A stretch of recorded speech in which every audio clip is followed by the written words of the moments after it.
Welcome to another episode of J.K. Michael's Knowledge Series. This is the Career Improvement Series, and our focus will be on the topic Effective Communication Skills. This will take 5 subsectional topics. First, an overview, and then we will discuss how you can sell yourself, and then we'll discuss how to communicate in interview, and how to communicate as a leader, and finally close up with communication modes and methods, where we'll discuss speaking, writing, and other relevant communication styles. This video will cover the concept of selling yourself and show you how to go about it. So let's jump right in. And like we say in colloquial communication, breakfast is served. The ability to sell oneself is an important skill that a professional should not downplay if they intend to go far in their career. But unfortunately, many people tend to assume a false or unwarranted sense of modesty and downplay their strengths because they believe it is wrong, immodest, or improper to sell yourself. This category of people believe that your work should speak for itself, and there is no better marketing gimmick than a great job done. This is partially true, basically because selling yourself will never work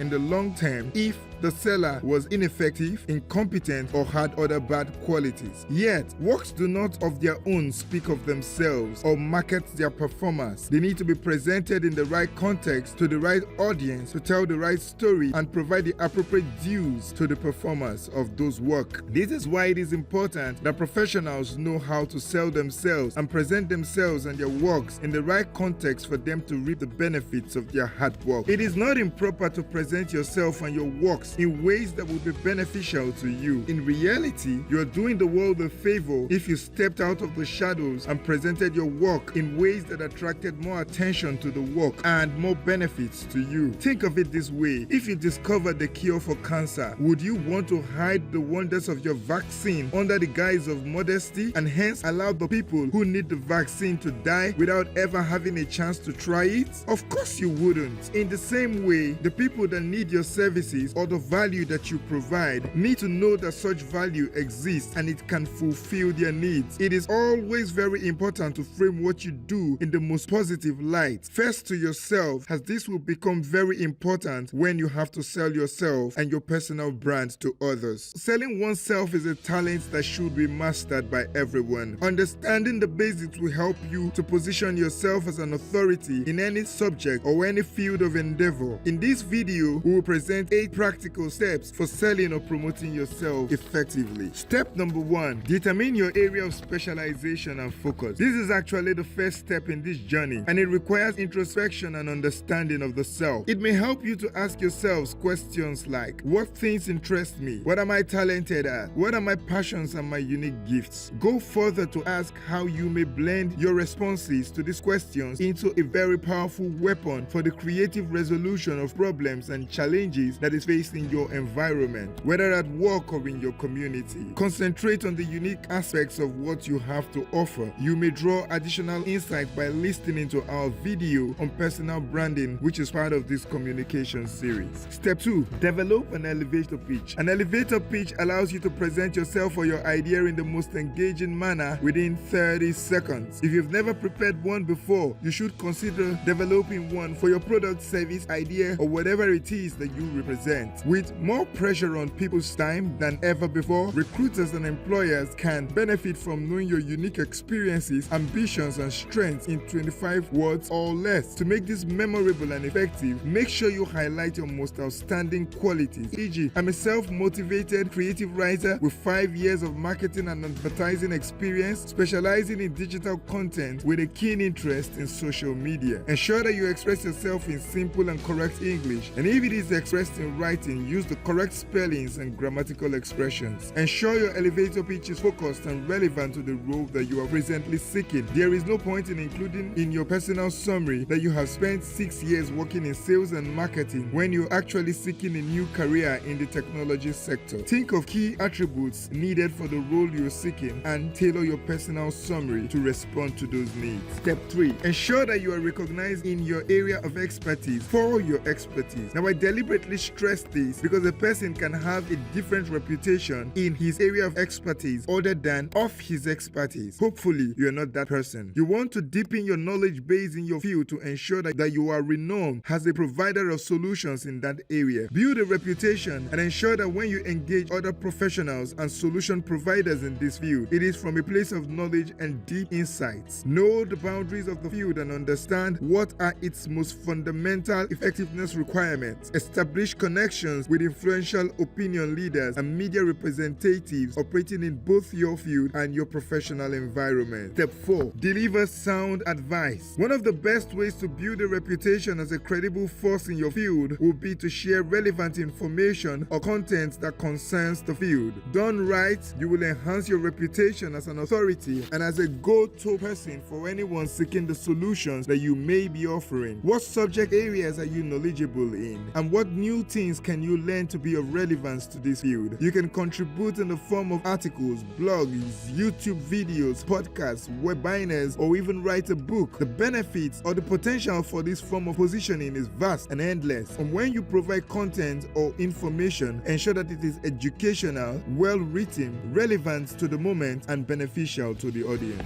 Step 5. Establish a community of professionals through networking. Now, build a network of professionals and other individuals in your field who share your interests and are interested in working as a community to develop meaningful connections with one another. Genuine expertise will always attract the attention of other professionals. And when you put yourself in your company, you will find that a whole new world of opportunities opens up to you. And this would include access to more information, contacts, ideas, methodologies, techniques, and best practices that will greatly enhance your career. For the adoption of best practices across industries that would widen your knowledge and expertise base, you might want to network with people who are not part of your professional field, as long as there are areas of interest that can be of mutual benefit to both your careers. Strive to make other people's lives easier. Make yourself become a reliable consultant and do all in your power to assist as many people as you possibly can. How can you help other people? By doing what you already do. You might be able to contribute your skills to a local charity organization, or you may be able to organize an internship or mentorship opportunity for someone who is just getting started. Number 7, don't just network, social network. Social media sites like Twitter, LinkedIn, Facebook, and Instagram provide significant amount of opportunities for sharing relevant information, building expertise, and connecting with people, which are 3 of the points we mentioned earlier. This is using the proverbial one stone to kill multiple birds. It is important to make the most out of these platforms by putting yourself out. Put out your work, put out your ideas, and put out your knowledge in spaces where professionals in your field and those that seek the solutions that your expertise offers can access and use them. There may be other electronic groups related to your field. Use them also to promote yourself and your ideas. And if you give up part of your knowledge for free, you may start to establish a following of loyal followers who turn to you for guidance and believe in your judgment as an authority figure. Number 8, protect your image and reputation. Always remember who you are, your purpose, and the reason why you are providing the solution you provide in your field. Whenever you're in doubt, go back to our first point. Remember that every action you take and every statement you make and every opinion you express sends signals to the world about your person and your character. Protect your reputation in the same manner that reputable blue chip companies jealously guard their brand. Always be mindful of your words and actions. To summarize, the art of selling or promoting oneself is a skill that every professional should master. The mastery of this skill will provide benefits that will positively impact your career. It is important to get rid of the negative thinking associated with self-promotion or self-presentation by viewing it as something that benefits the client that your profession was designed to serve. Finally, we presented 8 practical steps for selling and promoting yourself effectively, and they include: number 1, determine your area of specialization and focus. Number 2, develop an elevator pitch. Number 3, ensure that you are recognized in your area of expertise for your expertise. Number 4, deliver sound advice. Number 5, establish a community of professionals through networking. Number 6, strive to make other people's lives easier. Number 7, don't just network, social network. Number 8, protect your image and reputation. Now it's time for my question. What tip do you think will provide the most significant advantage to a professional that desires to to sell himself or herself? If you knew such a person in your community, what additional tips would you provide that would enable this professional to become a force to be reckoned with in his or her industry? Do write down your responses for me in the comment section. I'll read through them and ensure that I respond to them and offer valuable feedback as I do. Thank you for listening. See you in the next video.